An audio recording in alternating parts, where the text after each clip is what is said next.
अशी ताटी केली ती आपल्याला कसं माहितीये का, जरा बाहेर फिरल्याशिवाय पण कळत नाही कसं राहायचं कसं वागायचं. ते गेलती जरा पुण्याला, जरा तिथलं बघितलं विसर, जरा कसं करावं म्हणलं विसर. आपण पण जेव्हा आपल्या अशी प्रेमळ माणसं येतील, मायाळू माणसं येतील, तेव्हा आपल्याकडं पण असा पाहुणचार बऱ्यापैकी झाला पाहिजे. म्हणून म्हणलं ज्योतीला चला आज आपण पण म्हणलं दोघी जण मिळून करून घेऊया असं छानसं गोड जेवण. आता श्रावण लागलाय, श्रावणात तसलं काय चालत नाही. त्यांना म्हणलं श्रावण संपल्यानंतर नाही या बेत पाणी आपला चांगला करूया.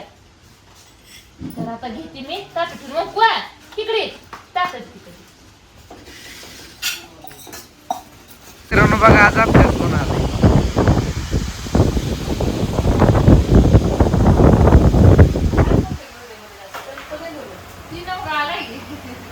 नमस्कार बहिणीनं. आज बघा आपल्याला ज्यांनी स्वामींची मूर्ती दिली त्या ताई दादा आज घरी आपल्या आले. ती आल्यावर मग जरा बरं वाटलं आणि घर माहिती नव्हतं, पण त्यांना जसं जसं सांगल तसं तसं ते आल्या. परत मी दादूला पाठवलं स्टँडवर दादून घेऊन आलं. वय दादू तर काय बोलत नाही ग बसला. तर बघा इथं ते भाजी कुरडी ही केली, तिथं जाताना चपात्या केले त्या बघा.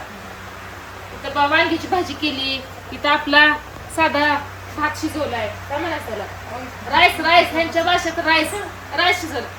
पण जुनं ते सण असतं बघा. आपल्या भाषेत आपला भात झालाय, कालवण झालंय, भजी झाले, चपाती झाली ते. आणि खास आपली पाहुणी दाखवते तुम्हाला, तिथे बसली ती दाखवत दादा ज्यांच्यामुळे माझ्या घरात स्वामींची मूर्ती आली त्या ताई दादा आज घरी आले ते आपल्या. कसं वाटतंय? हळूच म्हणती भारी वाटतंय, पण मोठ्यानं काय म्हणत नाही की भारी वाटतंय काय नाही. टेन्शन वाटलं बरं का, त्यांच्यामुळं स्वामींची मूर्ती घरात आली. टेन्शन प्रत्येकाच्या जीवनात असतंय. त्या टेन्शनवर सुद्धा मार्ग काढणारा आपला भगवंत आपल्या संघ आहेत, आपले स्वामी आपल्या संघ आहेत. आणि एवढी माया एवढं प्रेम करणाऱ्या बहिणी आपल्या संघ आहेत. त्यामुळे एवढं जरी वाईट काळ आला तरी डगमगायचं नाही, चालत राहायचं. कारण की एक ना एक दिवस नक्की येणार आहे. सगळे म्हणतात कळतं ताई एक ना एक दिवस नक्की येणार आहे, फक्त त्या वेळेची वाट बघा. तर त्या वेळेची वाट तर मी बघणारच आहे. येईल त्या संकटाला तोंड पण देणार आहे. कारण की जोपर्यंत आपला विश्वास डगमगत नाही, आपली श्रद्धा आहे, विश्वास आहे, तोपर्यंत किती पण अडचण येऊ द्या, हार मानायची नाही जीवनात. हार कशी म्हणायची, एवढं वेळ देते ते आपल्यासाठी, एवढं भेटायला, सोलापूर मधलं एवढं येणं म्हणजे शोक नाही. त्यांच्या कामात वेळ काढून ते आले. ती काय आपली म्हणजे आपल्यासारखी नाही, ते त्यांची जॉब लायचं, सर्व्हिस लायती. ती सर्व्हिस मधनं वेळ काढून शिना खास आपल्यासाठी. मग तुम्ही सांगा ती आपल्याला पण कुठे ठेवत असतील. त्यांच्या इथं काळजात आपल्याला पण कुठेतरी त्यांनी जागा दिली म्हणून तर तिथून इथपर्यंत आली ती का नाही. अहो आपला सकल नातेवाईक सुद्धा करता कार्यक्रम असता तर येत नाही का, तर आपली कामं आहे ती लगी म्हणते की आमची कामं होती, त्या कामात तुमच्या कार्यक्रमाला यायला जमलं नाही. पण अशी वेळ काढून शिना खास आपल्याला बघण्याकरता असू द्या किंवा आपल्याला भेटण्याकरता असू द्या येणं म्हणजे काय जोक नाही. त्यांचं किती 7व्या का 8व्या असं फ्लॅट मोठं घर बांधलंय, बंगला बांधलाय त्यांनी. मला येत नाही बरं का, त्या ताईच सांगते तुम्हाला. आपल्याला काही एवढं बोलता येत नाही. दादा सांगते त्यांचा फ्लॅट कितव्या मजल्यावर आहे ती. काय तू दाखव दादांना. 9व्या मजल्यावरती फ्लॅट आहे आमचा. मोठ्यानं बोला मोठ्यानं. 9व्या मजल्यावरती आहे. बहिणीनं ह्या घरात येऊन शिना ज्यावेळेस अशी माणसं बसते ती लय आनंद होतो. माणसाला देणं घेणं किंवा लय दिल्यावर आनंद होतो. पण मला ज्यावेळेस माझ्या घरी माणसं येते ती माझ्या घरी येऊन शिना चहा पाणी माझ्या अशी रमते ती, त्यावेळेस मला लय म्हणजे लय आनंद होतो. वाटतं आपल्या जन्मीचं त्यांच्या संग आपलं काय तर नातं आहे. त्यामुळे आपल्यावर एवढी माया एवढं प्रेम करते ती, आपल्यासाठी एवढं लांबून आपल्या घरी येते ती. ह्याच्यापेक्षा दुसरं सुख दुसरं काय आहे सांगा बरं. आता मान्य तुमचं दाजी जरा येड्यावणी करतात, दाजी ऐकत नाहीत, दांडपणा करतात. दाजी सकाळी गेलेलं अजून पण दाजी घरी आलं नाहीत. एवढं मोठं टेन्शन असून सुद्धा हसण्याचा प्रयत्न करावा लागतो. कारण की हसण्याशिवाय दुसरा आता पर्याय काही नाही. मला प्रसन्न वाटलं बरं का तुमच्याकडे. वाटलं ना प्रसन्न प्रसन्न वाटलं मला. खरंच छान वाटलं. स्वभाव फार छान आहे सगळ्यांचा. अजून काय पाहिजे जीवनात सांगा. काय पाहिजे. त्या ताईंना पण प्रसन्न वाटतंय. आणि आता जस्ट पुण्याच्या ताईचा एक फोन आलता त्यांच्या पार्सल म्हणजे टाकायचं आपल्याला तुपाचं आणि मसाल्याचं. त्या मसाल्यासाठी तर दाजी माझ्या सगळं भांडून गेलं, तर त्या मसाल्याचे पैसे मी देत नाही म्हणून ना दाजीला असं काय करून दाखवायचंय.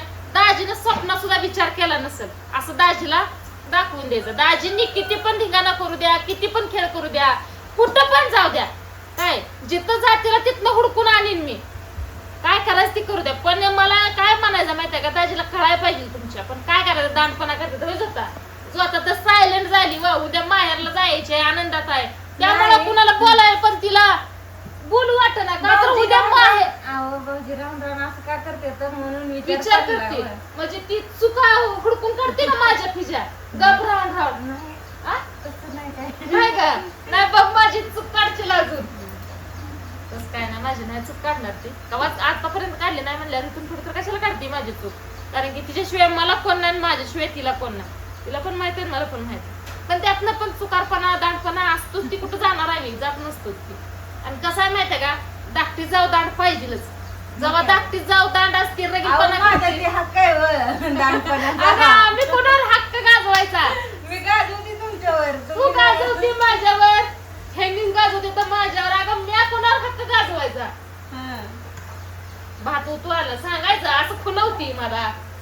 आ बोलत बोलत आपला स्वयंपाक पण झाला आणि पाहुण्यांचा पाहुणचार चांगला केला ना, आत्मा कसा एकदम शांत होतो.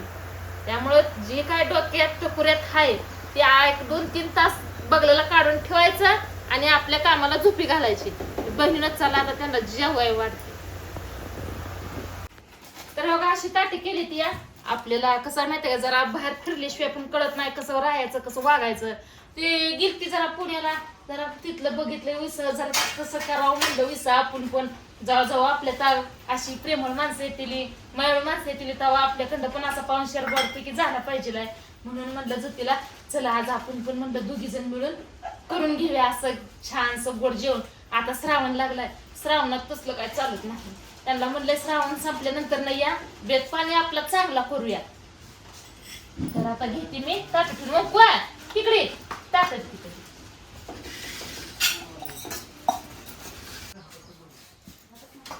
नीट ठेव ताट, तांब्यापाशी वाटे नीट ठेव. हा सगळं व्यवस्थित ठेवलंय.